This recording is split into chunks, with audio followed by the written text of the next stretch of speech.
kill you all. I'm every nightmare you ever had. I am your worst dream come true. I'm everything you ever were afraid of.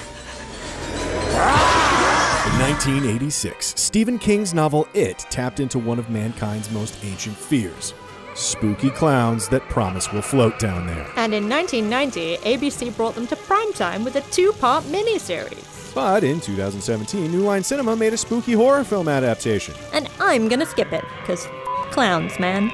I'm Laura Pruden, by the way. And I'm Clint Gage. And with no restraint on spoilers, it's time to ask, what's its difference?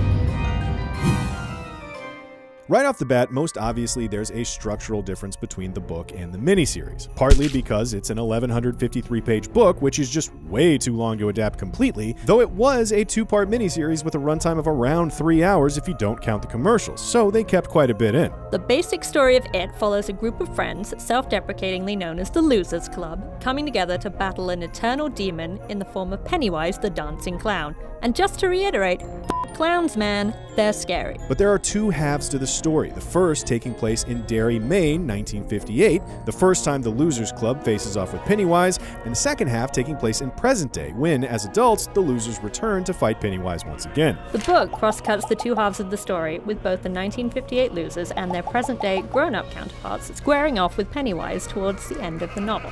The structural differences in the miniseries are probably because of commercial breaks. Part 1 of the miniseries ends with the 1958 showdown with Pennywise. Then, everybody had to come back to ABC the following Sunday night to see how the adults fared in their present-day confrontation. But what's probably the main difference between the two can be chalked up to something we've already mentioned. A Stephen King novel, complete with unbridled gore and terror, was adapted for a nationally broadcasted ABC Sunday night miniseries in 1990. So in the book, you get a vivid description of a bully poisoning one of our hero's dogs and watching it die. And in the miniseries, you get this: a montage of 2 grown men funning around on an old bike.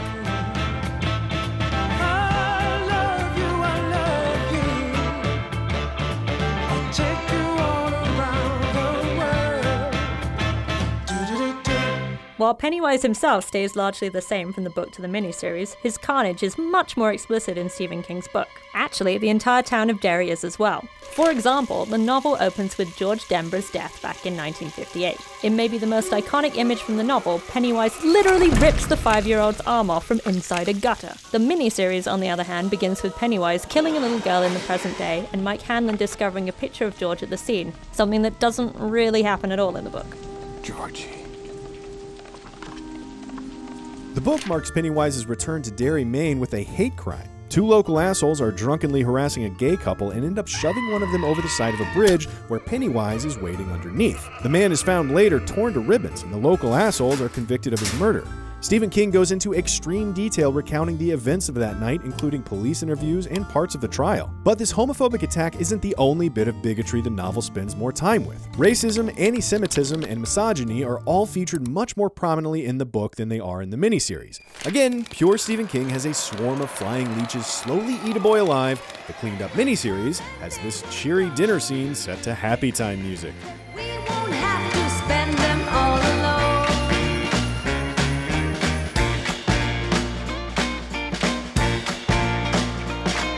Aw, they love each other. But these are all differences between gory, unfiltered Stephen King and a sanitized network broadcast. Narratively, though, It stays pretty much intact. All the main characters make it from the page to the screen, but as we said, their stories are told in a very different order. So instead of going chronologically, let's take it character by character, starting with the Losers Club. First up, de facto leader of the Losers Club, Bill Denborough. Can I go sail it?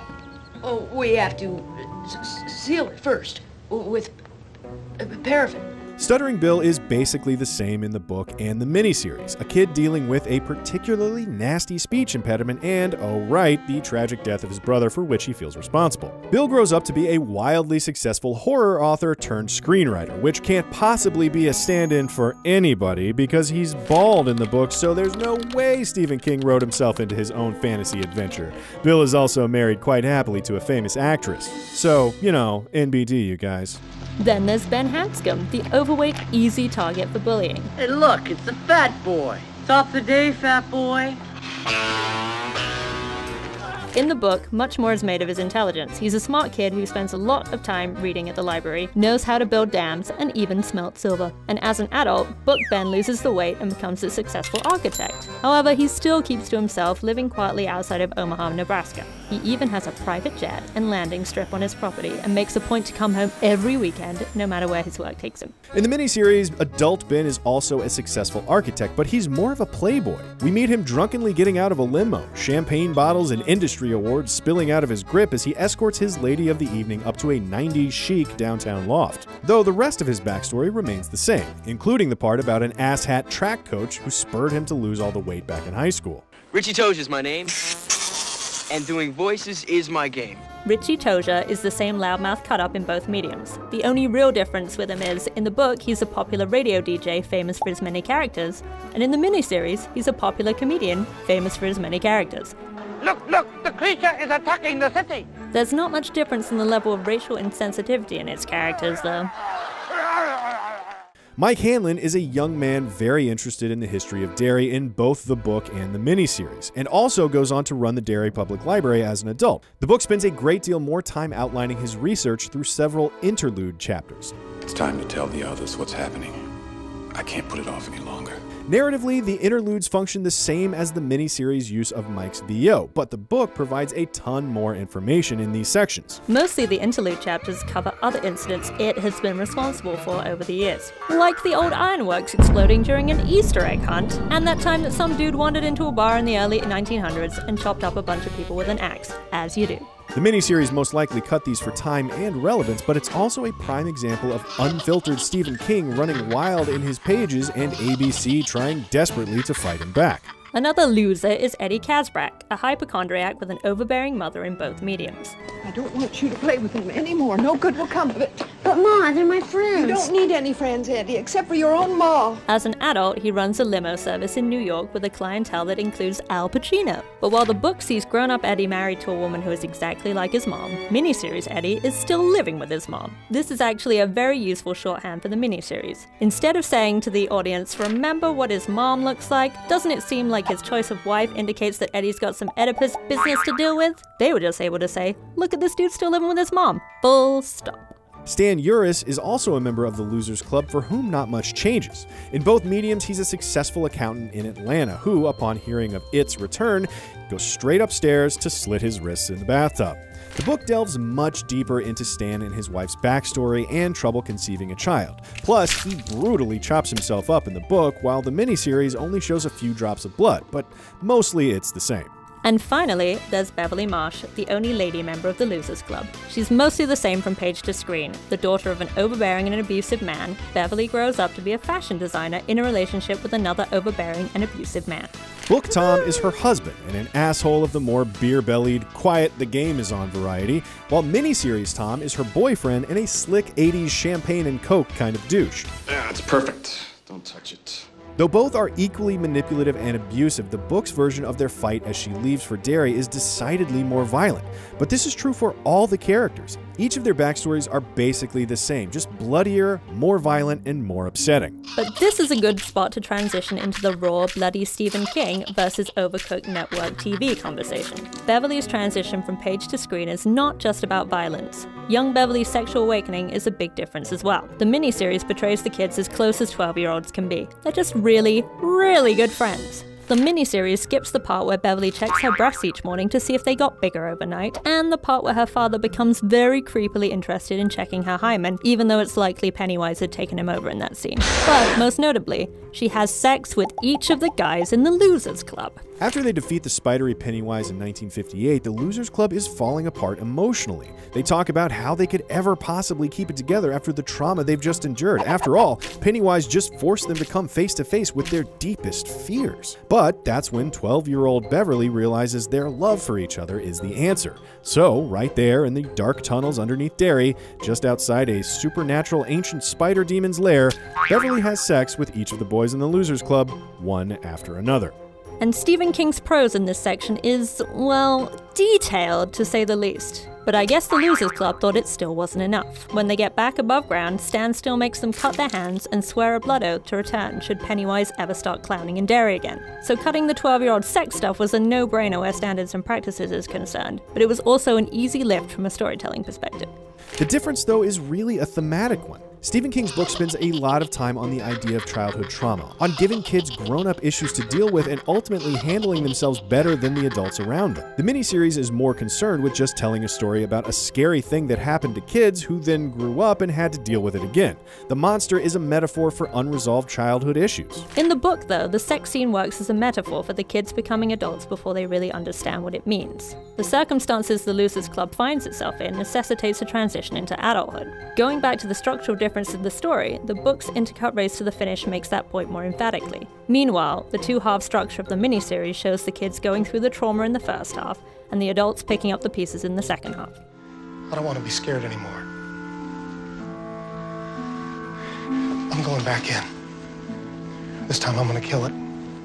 But we've gotten like 11 minutes into this thing and we've barely touched on the real star of it itself. Iconically played by Tim Curry in the miniseries, Pennywise the Dancing Clown is every bit the terrifying circus nightmare your inner child remembers. Won't do any good to run, girly boy.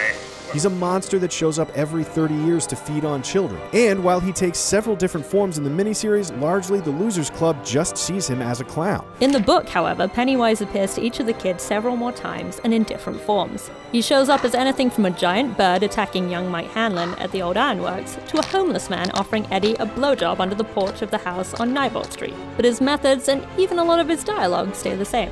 I'll show you how to slow down. They all slow down here.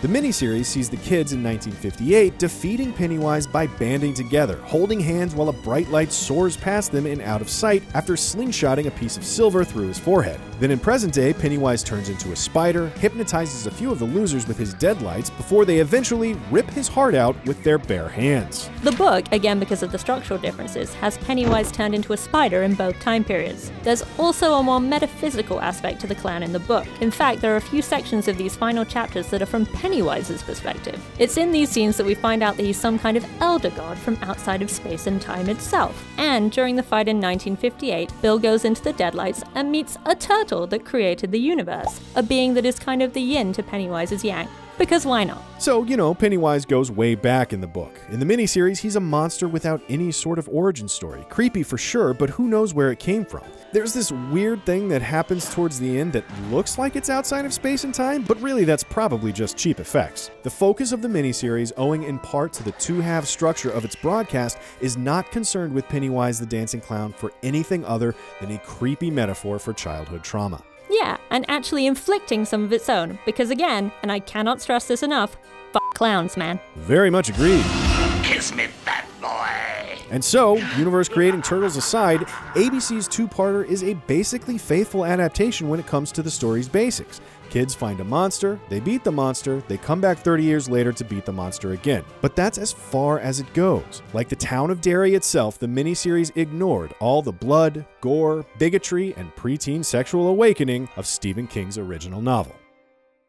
That's all for this episode, but be sure to subscribe to CineFix for more What's the Difference? I think a certain sequel to a certain iconic science fiction film based on a certain legendary science fiction author's work might be coming out around the time a certain show will be doing its next episode. Blade Runner. We're doing Blade Runner next. Damn it, can we get away from this clown now, please? We'll see you guys next time.